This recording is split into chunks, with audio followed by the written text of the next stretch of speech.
Coming your way on today's show, we're going to take a look at some intriguing free agents who the Eagles could sign to round out this roster, especially on the defensive side of the football. But before we get started, I want you to embrace debate in the comment section. And it could get bloody, it could get controversial. But let me know what the best cheesesteak spot is in Philadelphia. I'm going with D'Alessandro's. You can agree with me, disagree with me. I think we can all agree. Cheese Whiz is garbage. I'm going cheesesteak, onions, and American cheese. That's what I'm riding with at D'Alessandro's, but you let me know in the comment section, and let's talk some Eagles football right now.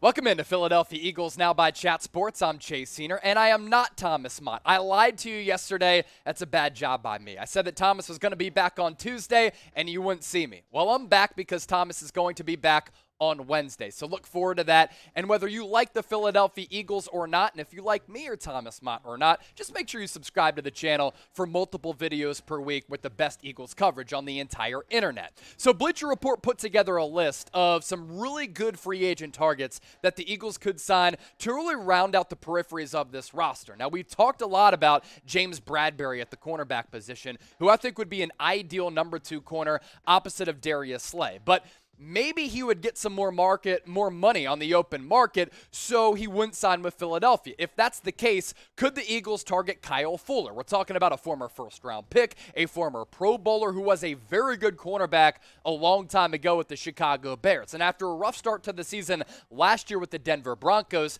started to play well at the back half of the year. You take a look at what he's done over the last 5 years, and I guess each year he's kind of gotten worse to a certain degree in terms of his coverage, but this is a pretty solid cornerback when it comes down to depth. Now, he would not be the number 2 cornerback of James Bradberry and that type of prototype, but he could be pretty solid. Right now, you're looking at a secondary that I think is solid, but could be a little bit better. Darius Slay, Avonte Maddox, Kevon Wallace, Anthony Harrison, Zech McPhearson. I love Avonte Maddox strictly as a slot cornerback. He just lacks the size in terms of his height to be consistently on the outside. He can win some of those one-on-one matchups from time to time, but opposing quarterbacks have often looked to exploit that mismatch when Maddox is on the outside. And when they signed him to that deal last year, they envisioned him being the future nickel for this team, which is where I think he is positioned nicely. Can Zech McPhearson, a draft pick from 2021, make that big step to be that number 2 cornerback on the other side of the field from Darius Slay? Maybe. I like his length. I like his attributes. Last year, in a limited sample size, 16 tackles and 1 pass breakup throughout training camp, he did a couple of good things. I'm just not sure he's ready for a team that's ready to really compete for the NFC East and maybe try to make another run at a Super Bowl with this loaded offense, especially with the offensive line, the weapons for Jalen Hurts, and a defensive line that's very, very good, and a very good linebacking core now led by Nakobe Dean. I think the defense going into 2022, it's good. It's not special. It's not great. And I think they need a little bit more depth at the cornerback position, maybe even safety as well. Is it going to be Wallace? Is it going to be Marcus Epps? We don't know. What we do know, the training camp battles at those respective positions going to certainly be intriguing at the NovaCare complex this summer. So make sure you let me know in the comment section once more and sound off like a sports talk radio call-in line, like you're listening to WIP, 97.5 The Fanatic, and get that comment section popping. Name a free agent who's still available, who you want the Eagles to sign. Give me a name or names down below, and we'll continue to break down this list.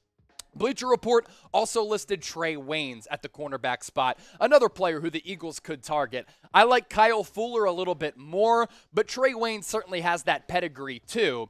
In 2019, pretty solid player, 58 tackles, 4 tackles for loss, 8 pass breakups, and 1 interception. He was really good then. The problem is we're a long way removed from Trae Waynes being a very elite player, and he was once an elite player on the defensive side of the football. This is why I'd rather go Kyle Fuller as compared to Trae Waynes on the defensive side of the ball.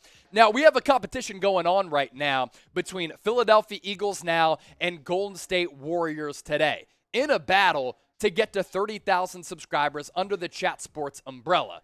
Right now, Philadelphia Eagles Now, one of our hottest channels at Chat Sports. It is straight up humming, but if you haven't hopped on board, join the Bird Gang, fly Eagles fly, and hit that red subscribe button down below, or in a separate browser, let this video roll and go to youtube.com/Eagles now.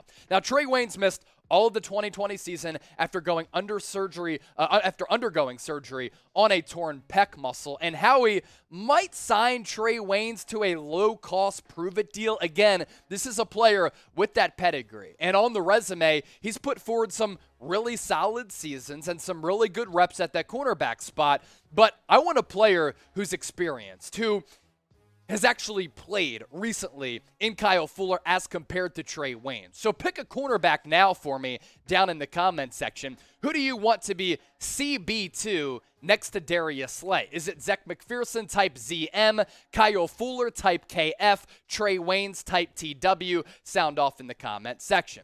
If you want to get an A.J. Brown jersey, you can, thanks to today's presenting sponsor, Fanatics. Just plug in that link at the bottom of your screen, chatsports.com/A.J. Brown. One of the biggest splashes among all teams in the National Football League this offseason is the trade that Howie Roseman pulled off, sending away a first-round pick and a third-round pick for a wide receiver who's still really young and one of the most dynamic wideouts in the game today. That link's going to be available in the comment section as well as the description of this video. One more time, it's chatsports.com/AJ Brown. We take a look at these Bleacher Report free agent targets for the Philadelphia Eagles. Kyle Fuller at the cornerback spot. Trae Waynes also at that cornerback spot, who hasn't played the last couple of years. Let's shift now to the offensive side of the ball. Nick Sirianni's specialty, Jordan Howard, a player who has really played well with the Eagles and had a couple of really good years to start his career with the Chicago Bears, latches on with Philly, a couple of years where he's been good with this roster, but anytime he's gone outside of Philadelphia and outside of Chicago, he's been cut, his playing time has been diminished, and he hasn't looked like the same guy. He's a good scheme fit for this offense, but where does he fit right now in this Eagles running back room? Because they're pretty stacked at that position, led by Miles Sanders, Kenneth Gainwell, and they did re-sign Boston Scott. But what are they missing among those aforementioned players in terms of their skill set and what they bring to the field? A thumper, a boomer, a guy who can run you over,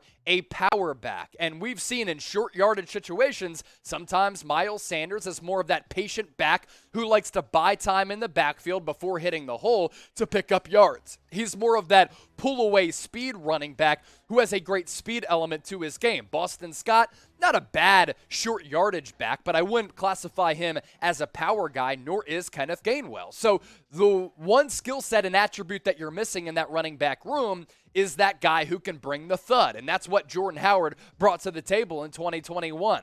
86 carries, 406 yards, 3 touchdowns, and he was really a big force behind the Eagles' turnaround at the midway point of the year. Then he got injured, tried to return from that injury in the back half of the season. Wasn't necessarily the same guy, but we've seen what this guy can really do in the midnight green, and I don't hate the idea of bringing back Jordan Howard. Now, he's a little bit older. He does play that brute physical style of football.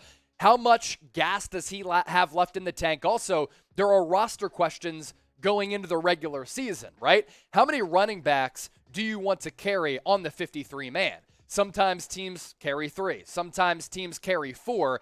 Very rarely, they will maintain 5 running backs on a 53-man roster. We know that the Eagles are set, barring any injuries, with Miles Sanders, Boston Scott, Kenneth Gainwell. Jason Huntley, I'm not sure he's going to crack the 53-man. Maybe Jordan Howard is able to enter the equation. If you're excited for the football season, type E for excited, type L for I'm lame. Because if you're not excited for Eagles football, then you are lame. And right around the corner, later on this week on Thursday, National Football League going to release their schedules. We're going to be even more excited about Eagles football in the future because we're going to find out where the Eagles are playing, who they're playing each week of this 17-game, 18-week schedule. Make sure you subscribe and join us on Thursday as we reveal the Philadelphia Eagles schedule for 2022. And that's another reminder to subscribe to the channel because when breaking news happens, when juicy rumors surface, we do our best to give you the best Eagles news and rumors coverage right here on YouTube. So hit that red subscribe button down below. Fly, Eagles, fly. Thanks for watching today's show, and we'll catch you next time.